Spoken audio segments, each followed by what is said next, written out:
Notre Dieu, nous sommes conscients que ta parole est vivante, agissante, plus acérée qu'aucune épée à deux tranchants. Elle pénètre jusqu'à la division de l'âme, nous dit ta parole.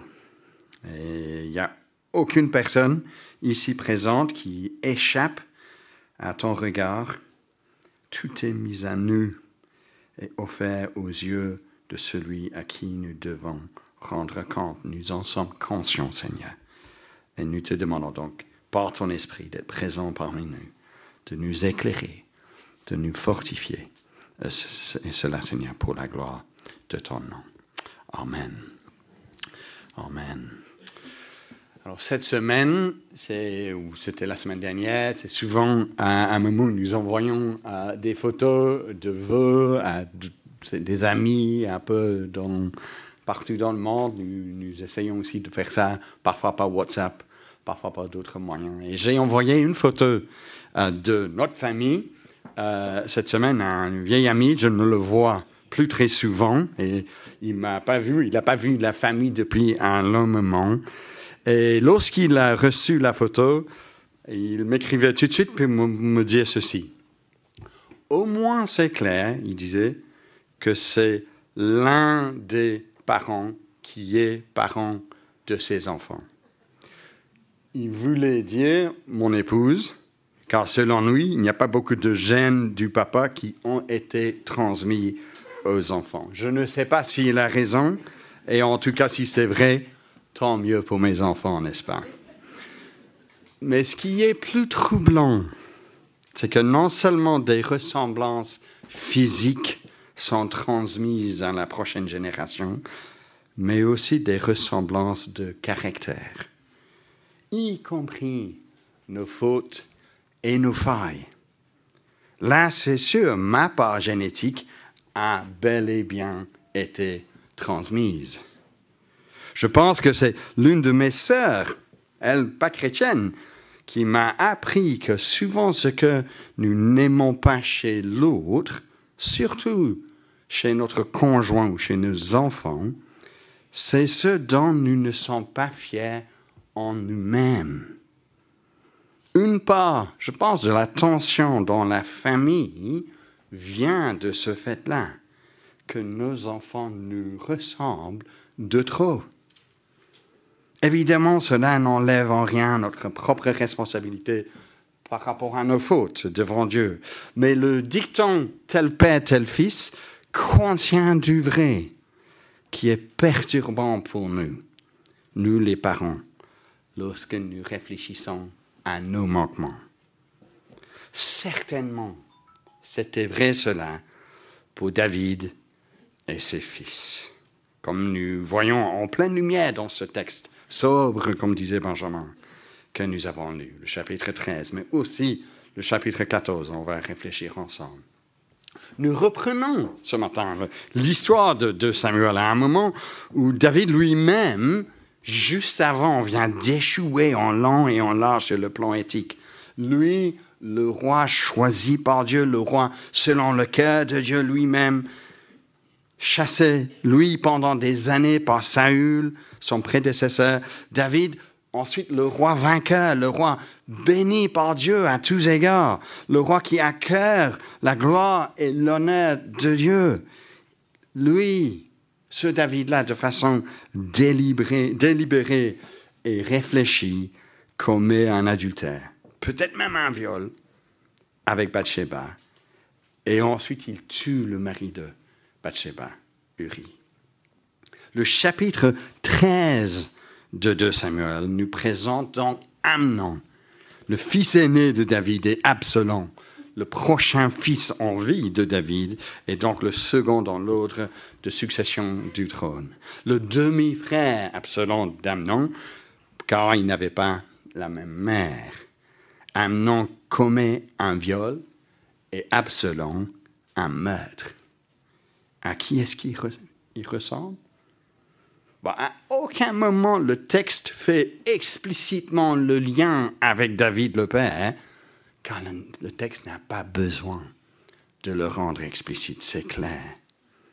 Et c'est le début donc du déclin du royaume de David ici. Nous reprenons à froid, nous, cette histoire. Mais si on avait lu le chapitre 12, juste avant, on aurait en tête ce mot prophétique de Nathan qui s'adressait à David à ce sujet. Donc, chapitre 12, versets 10 à 12. Maintenant, dit Dieu à David, l'épée ne s'écartera jamais de ta maison, parce que tu m'as méprisé et parce que tu as pris la femme d'Uri, le Hittite, pour en faire ta femme.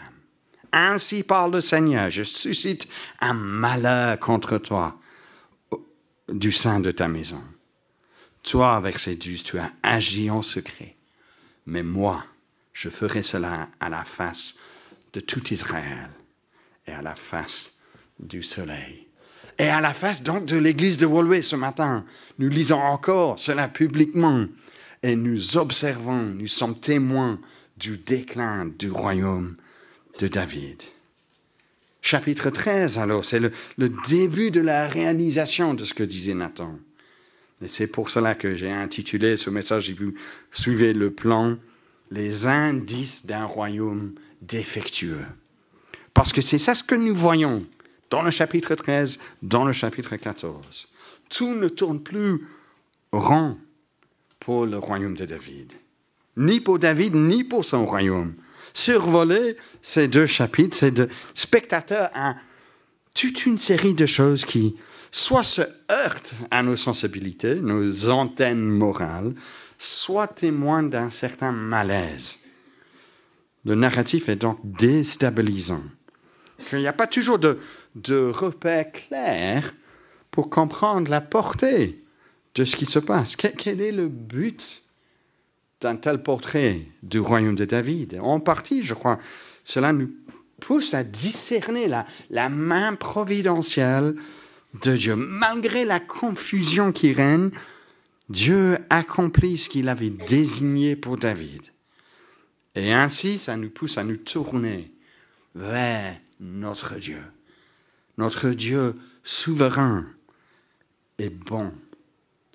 Pour une issue, nous cherchons une issue à ce royaume défectueux et dysfonctionnel. Et nous verrons cela lors de notre conclusion, bien entendu. Le réconfort d'un tout autre royaume, c'est le deuxième point ou la conclusion pour aujourd'hui. Car si David nous montre les limites de tous les royaumes, de tous les hommes de ce monde, cela nous fait aspirer à un royaume meilleur. Et nous nous réjouissons en tant qu'Église de Jésus-Christ de professer, confesser notre foi en Jésus-Christ, en qui ce royaume promis et meilleur se réalise. Et donc là, dans ce qui va suivre, nous allons voir ensemble 5 indices dans ces deux chapitres, 13 et 14, que nous n'avons pas lus, de ce royaume défectueux. Évidemment, le centre du chapitre 13, c'est le viol de Tamar, de la part d'Amnon. Mais nous n'allons pas commencer avec ce point-là, car le texte ne commence pas par là. Mais le premier indice, c'est ce que j'avais appelé l'habileté plutôt que la sagesse. Parce que le premier acteur mis en avant dans le texte, qui nous met dès le début un peu mal à l'aise, c'est un personnage un peu moins connu, verset 3. Amnon avait un ami nommé Jonadab, fils de Chiméa, le frère de David. Donc c'est le neveu de David, Jonadab. Et dit le texte, Jonadab était un homme très habile. Le mot traduit ici par habile aurait pu être traduit sage. Mais justement, compte tenu du contexte, ils choisissent plutôt l'habileté, ceux qui traduisent ce texte.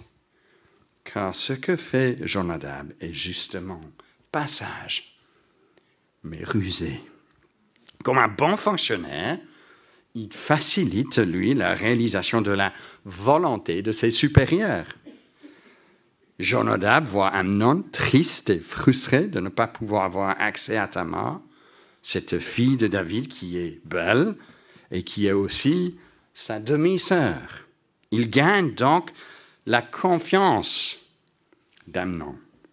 Il suggère un plan pour que Amnon puisse voir Tamar en tête-à-tête. Et son plan réussit. car il est un homme sage, habile.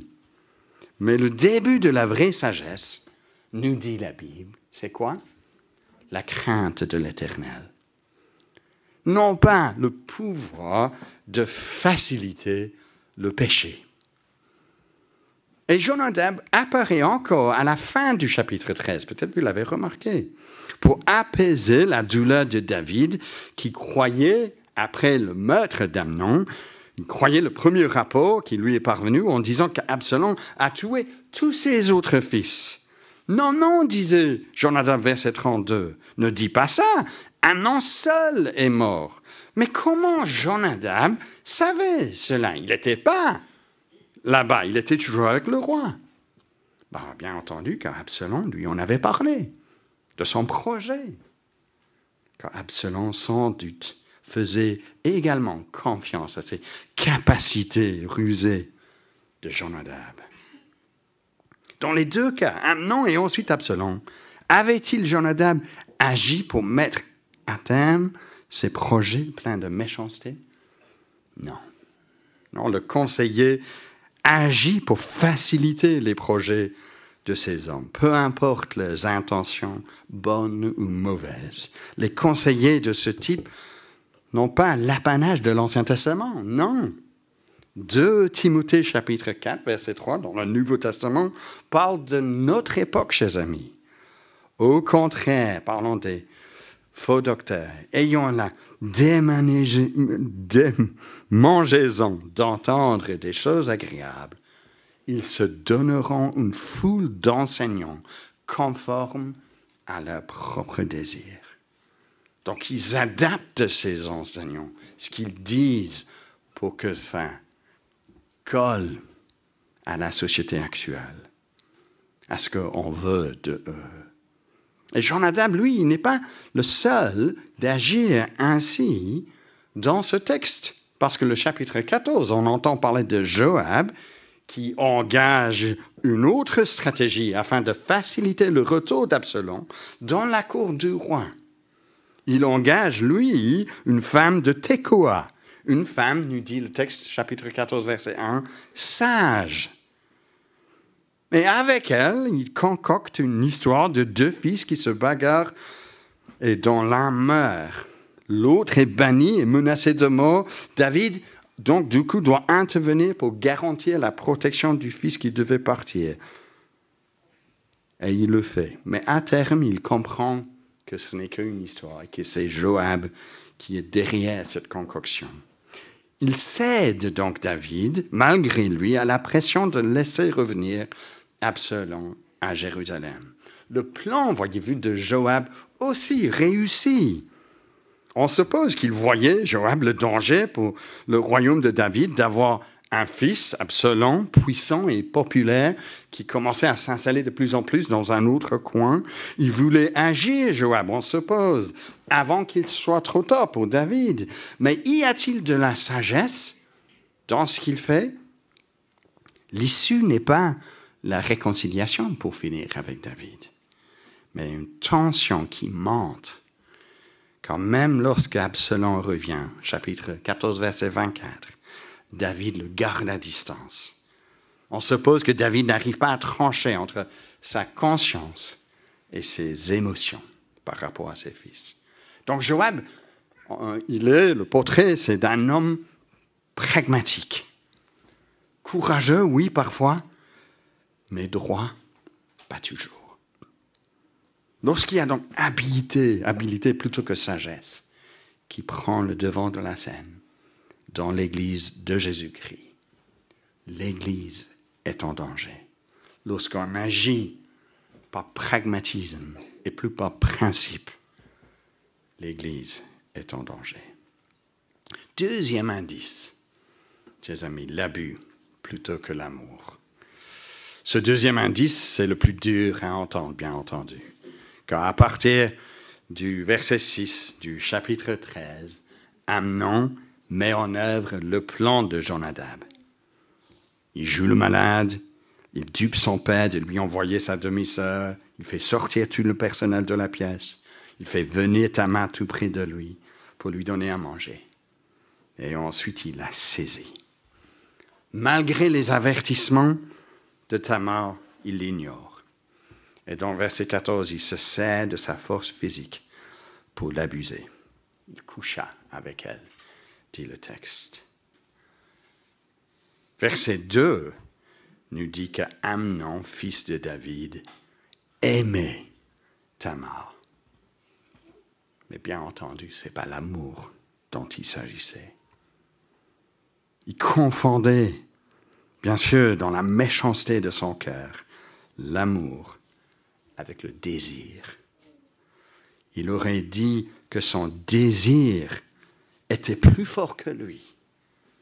Pour lui, on voit les relations sexuelles ne sont pas un moyen par lequel le couple se donne à l'un et à l'autre pour pouvoir approfondir et renforcer leur union, et cela dans le cadre, le mariage qui privilégie la protection de l'autre pour l'ensemble d'une vie commune.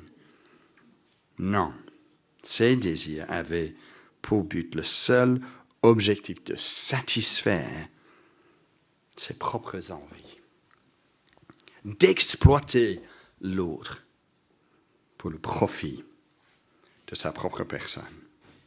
Et bien sûr, lorsque nous faisons cela, on rend l'autre comme un objet.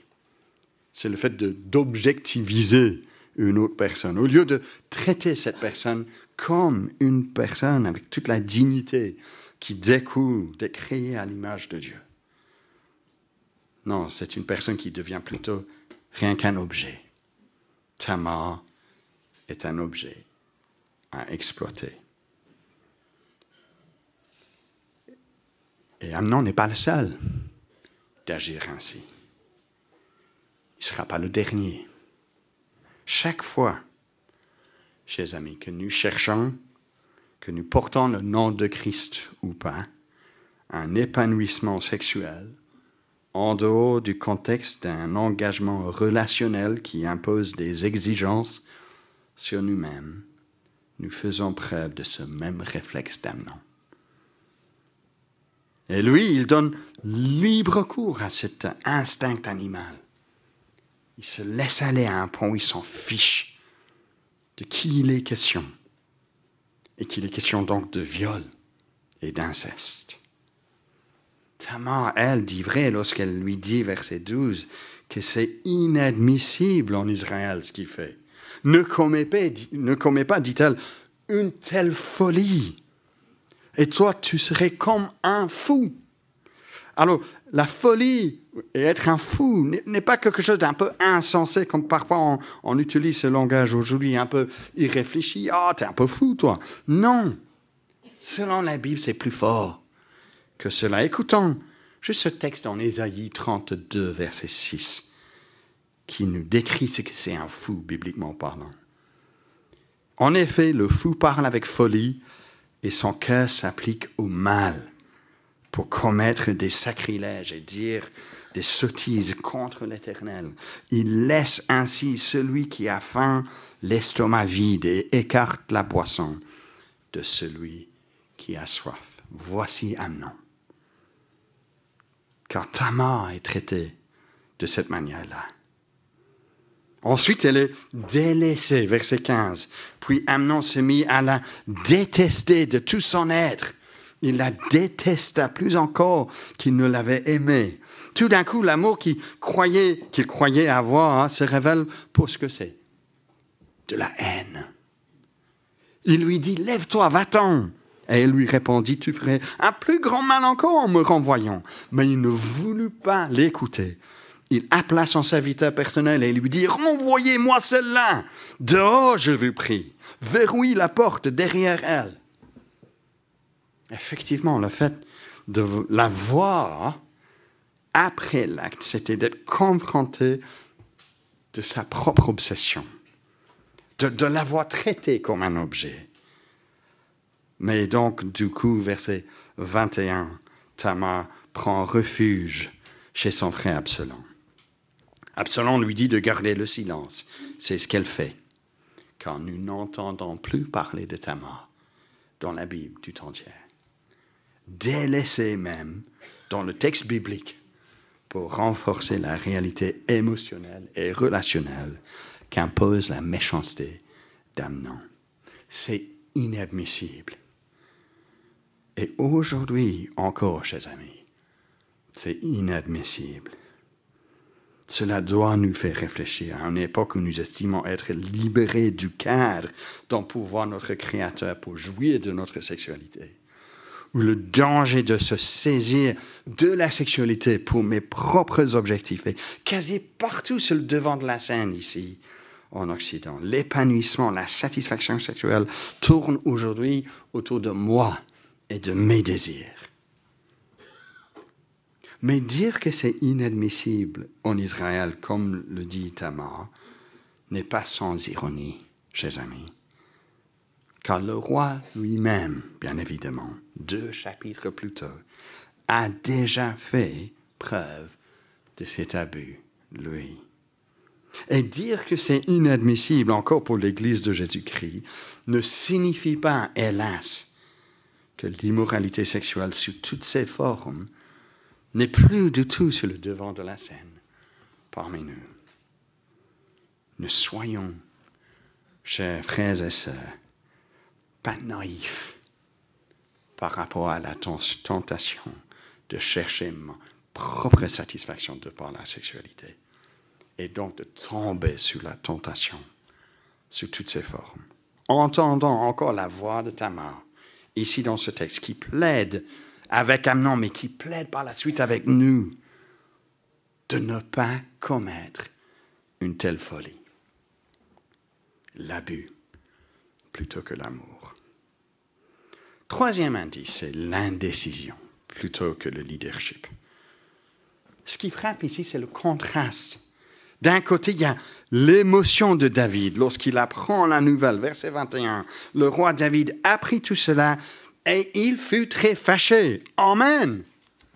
Mais de l'autre côté, il y a l'absence d'action de la part de David. Car bien qu'il soit fâché, il ne fait rien. Et 2 ans passent. Ce n'est pas que David est un père ordinaire, peut-être comme vous et moi, et il se dit, mais que puis-je faire ? Je me souviens de mon grand-père qui disait par rapport à son fils, mon oncle, qui a 51 ans, ou qui avait 51 ans à cette époque, et on parlait de malheureusement une faute, peut-être pas exactement ce genre de faute, mais il parlait de son fils à 50 ans. Et il dit, mais qu'est-ce que tu veux que je dise ? Il a 50 ans. Il ne pouvait plus rien faire. Mais ici, ce n'est pas juste David, un père ordinaire. Car David, verset 21, fait exprès de le souligner, est le roi. Il fallait agir. Pas avec indulgence envers son fils, mais avec solidarité avec sa fille. Et justice envers Amnon.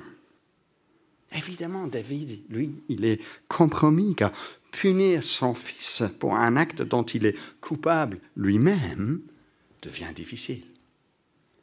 Cela explique son indécision probablement, mais cela ne l'excuse pas. Ce roi est compromis et ce n'est pas beau à voir.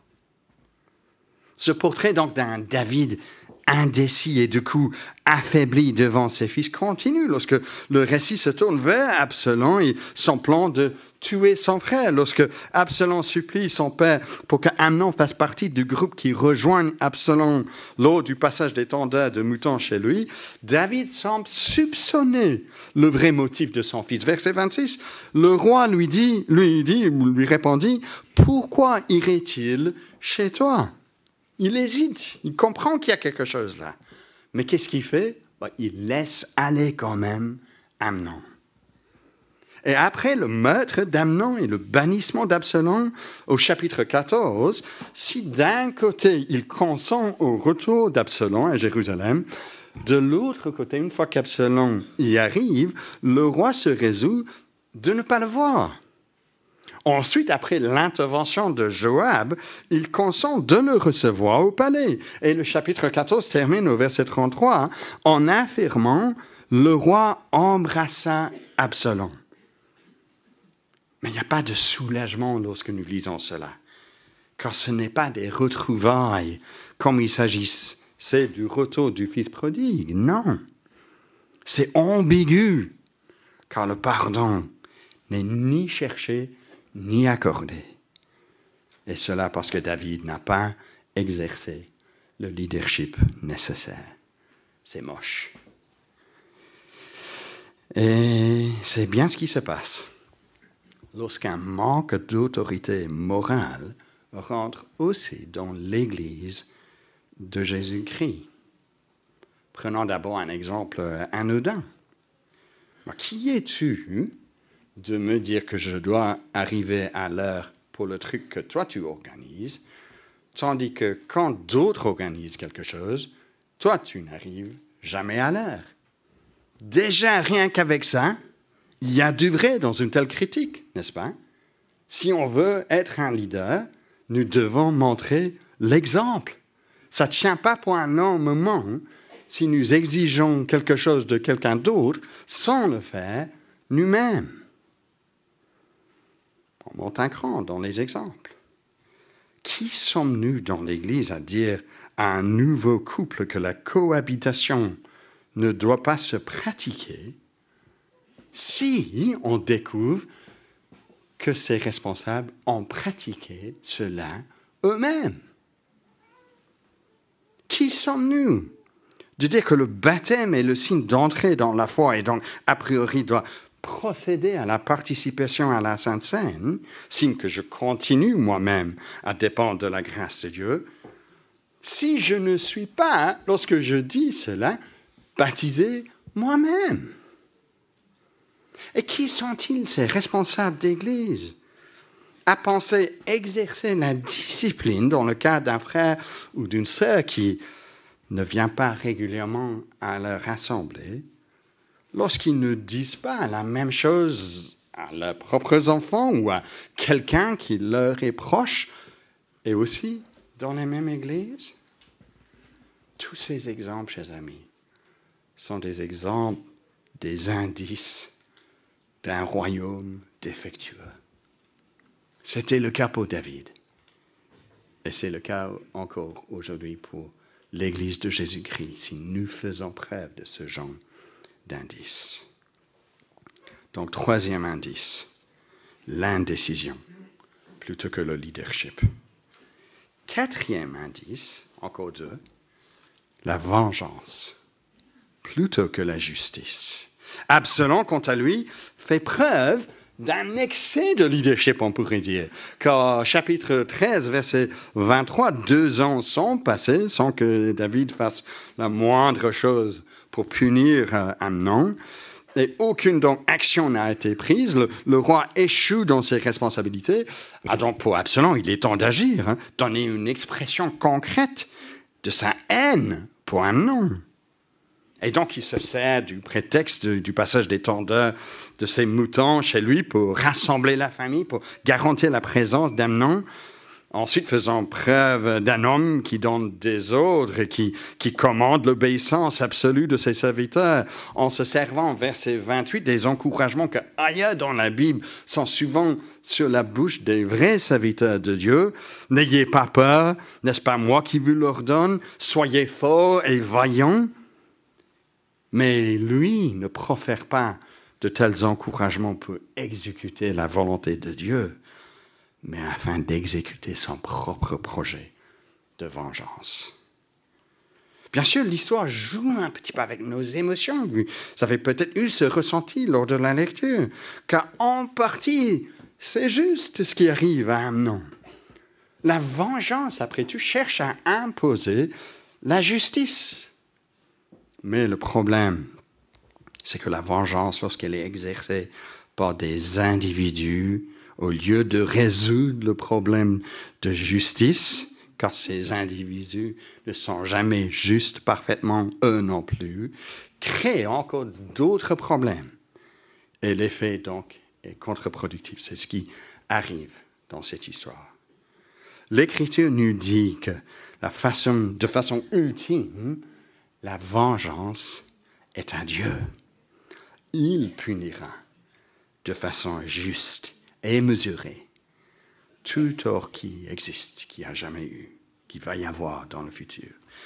Et en partie, il pourvoit ici-bas des autorités avec de la responsabilité jusqu'à un certain point de se servir de l'épée, de punir le méchant, tout comme il investit de l'autorité dans les responsables d'une église même, d'agir lorsqu'il y a dérive grave de la part de l'un des membres de l'église. Mais Absalom, à ce stade, s'en fiche de ces autorités mises en place par Dieu. En partie parce que David a échoué dans ses responsabilités, justement. Il veut, lui, être celui qui punit. Tout comme à la fin du chapitre 14, cet homme d'action, ramené à Jérusalem par Joab, mais qui reste encore 2 ans, verset 28 du chapitre 14, sans paraître dans la présence du roi. Il est fâché par cela, il décide de faire le nécessaire pour attirer l'attention de Joab. Il met à feu son champ. Wow! Un homme d'action. Il prend l'initiative. Mais il ne reconnaît pas le pouvoir investi en David, son père, le roi. Et ça fait mauvais signe. Tout comme le désir de punir qu'il peut y avoir au sein de l'Église fait mauvais signe, chers amis. Surtout si pour l'une raison ou une autre, nous croyons que les autorités en place ont échoué dans leur propre responsabilité. Tendance de voir les autres qui disent « Ok, mais on y va, nous allons faire le nécessaire. » Ça fait mauvais signe. La vengeance est à moi, dit le Seigneur, pas à nous. Mais nous avons du mal avec cela. Que cela soit le fait de ne plus parler à quelqu'un lorsque quelqu'un d'autre nous a fait du tort. Ce n'est pas de punir cela, c'est juste de ne pas parler. Si, c'est de punir.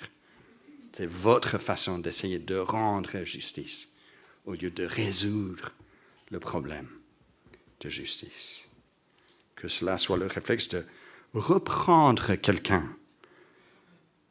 publiquement, afin de les humilier, au lieu de poursuivre ce que Dieu dit, d'aller d'abord voir la personne en face à face, et ensuite voir les autorités en place. Non, je veux juste qu'ils souffrent. Je vais les humilier devant les autres. Vous savez que l'Église de Jésus-Christ prie que ton règne vienne. Et ça, c'est un règne où le droit jaillira comme un cours d'eau, pour citer le prophète Amos, et la justice comme un torrent qui n'arrête jamais de couler. Nous devons patienter pour voir la justice parfaite de notre Dieu. Ce n'est pas à nous de prendre ça en main pour nous-mêmes. 4e indice, donc la vengeance plutôt que la justice. Et dernier indice, avant d'arriver à notre conclusion, la forme plutôt que le fond. Ce qui frappe lorsqu'on arrive à la fin du chapitre 14, c'est effectivement la forme, la physique impressionnante d'Absalom. Verset 25, il n'y avait pas dans tout Israël d'homme aussi beau ni aussi comblé d'éloges qu'Absalom. Aucun défaut en lui, dit le texte. Mais ça fait peur lorsque nous lisons cela. Pas le fait qu'il soit beau en soi, non, même David, lui, avait une belle apparence, on a appris ça dans 1 Samuel, mais cela, lui, est monté à la tête, Absalom. Cela rappelle aussi le lecteur attentif d'un autre personnage des livres de 1 et 2 Samuel, flatté par son apparence, Saül. Quand on sait qu'il y a de l'ironie ici, si physiquement il était parfait à tous égards, d'un point de vue de son caractère, on ne peut pas dire la même chose. Et cela fait mauvais signe pour la suite, pour le royaume, pour l'Église de Jésus-Christ. C'est aussi un danger de se faire duper par ceux qui ont l'air, par la forme, des crédibles. Ils viennent avec des discours persuasifs, des publicités tapant à l'œil, mais qui, quant au fond, encouragent plutôt un attachement à l'homme. Et ils sont moins concernés par leur propre caractère. De tels leaders sont appelés des loups déguisés en brebis. Si Paul devait rappeler à Timothée, à titre des critères de base pour devenir ancien et pasteur, qui mettent un accent pas sur les compétences d'une telle personne, mais plutôt sur le caractère d'une telle personne, c'est parce qu'il y a un danger encore dans l'Église aujourd'hui d'être impressionné par la forme externe. Quelqu'un qui sait parler, mais qui vit autrement. C'est dangereux. Il se peut, vous voyez à la fin du chapitre 14, qu'Absalom est convaincu que la forme marche pour finir. Peu importe le fond. Il dit à Joab, verset 32 du chapitre 14, « S'il y a une faute en moi, qu'il, le roi, me fasse mettre à mort. » Le roi finit le chapitre en le recevant, plutôt que de le mettre à mort. Et donc on peut bien imaginer qu'il croit absolument à son propre discours. Il n'y a pas de faute en moi. Je suis le leader qu'il faut. Ce n'est pas le cas qu'il est le leader qu'il leur faut. Mais que nous fassions bien attention de trop vite déduire de nos circonstances du moment, que cela doit signifier la bénédiction ou l'approbation de Dieu. La réussite ou la grandeur n'est pas la garantie de l'approbation de Dieu. Car ce qui compte devant Dieu, c'est la fidélité à Dieu, la confiance en lui, en sa parole, et l'humilité par rapport à nous-mêmes. 5, donc, indices, chers amis, d'un royaume défectueux. Mais bien sûr, nous ne pouvons pas nous arrêter là. Avant de chanter ensemble, nous allons réfléchir juste brièvement sur le réconfort d'un tout autre royaume. Nous voyons le besoin de ce royaume lorsque nous nous rendions compte des failles de ce royaume de David. Et nous voyons encore le besoin de la venue de ce royaume lorsque nous observons et nous confessons nos propres manquements en tant qu'Église, en tant qu'individu. Pour les croyants en Jésus-Christ, qui regardent en arrière au royaume de David, nous pouvons nous réjouir du royaume de Jésus-Christ, qui permet cette confiance en Dieu qui veut de nous, plutôt qu'une confiance en nous-mêmes, parce que lui n'arrive pas à faire le nécessaire.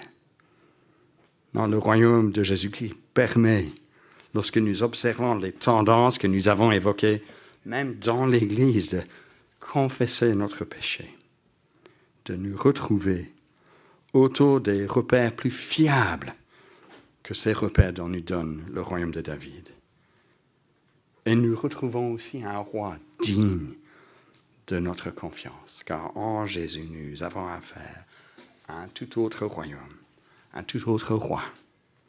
Nous nous retrouvons autour d'un leader, lui qui ne cherchait pas sa gloire à lui, qui aimait d'un amour sacrificiel, comme il se doit, qui avait le courage de mener, même lorsque cela lui coûtait cher, qui sur la croix prenait sur lui-même la punition que mérite notre péché, qui satisfaisait ainsi le besoin qu'il y a de justice, de vengeance, tout en permettant par cet même acte le pardon, la paix et la réconciliation.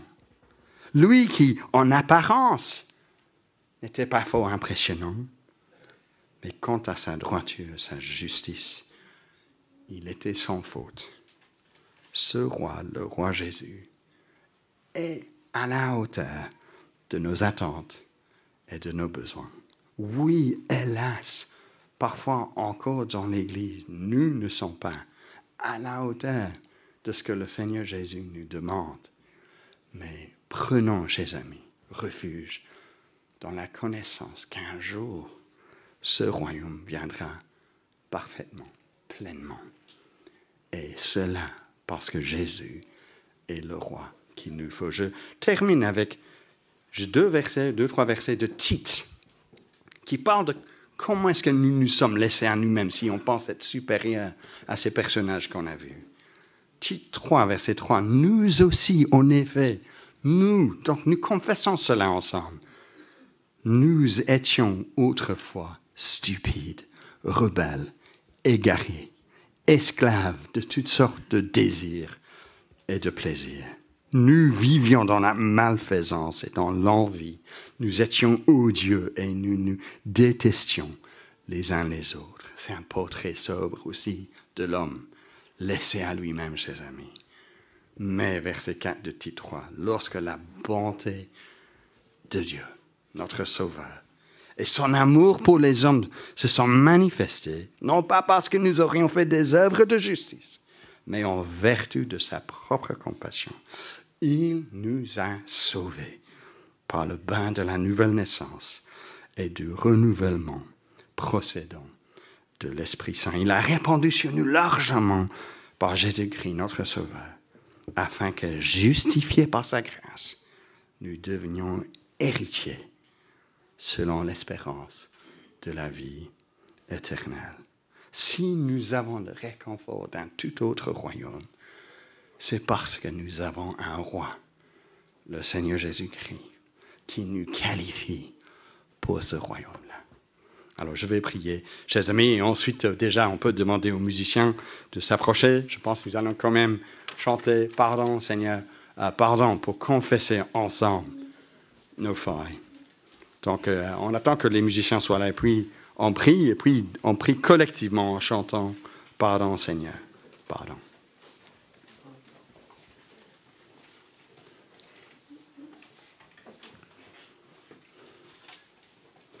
Alors, prions ensemble. Combien, Seigneur, nous voyons le besoin du royaume de Jésus-Christ. Encore aujourd'hui, nous voyons ce besoin. Nous te glorifions que ce royaume a démarré avec la venue de Jésus. Et déjà dans l'Église, nous voyons des hommes et des femmes justifiés par ta grâce et qui font partie de cette famille qui manifeste le fruit de l'Esprit dans la vie, pas encore parfaitement, mais d'une manière authentique, parce que la bonté de Dieu, de notre Sauveur, son amour pour nous s'est manifesté en Jésus-Christ. Combien nous te louons pour le fait de confesser Jésus-Christ comme notre roi. Et combien nous te demandons, Seigneur, de nous protéger du mal, en tant qu'Église, en tant qu'individu, dans nos familles respectives. Nous te demandons, Seigneur, que tu agis pour ta gloire. Au nom de Jésus. Amen.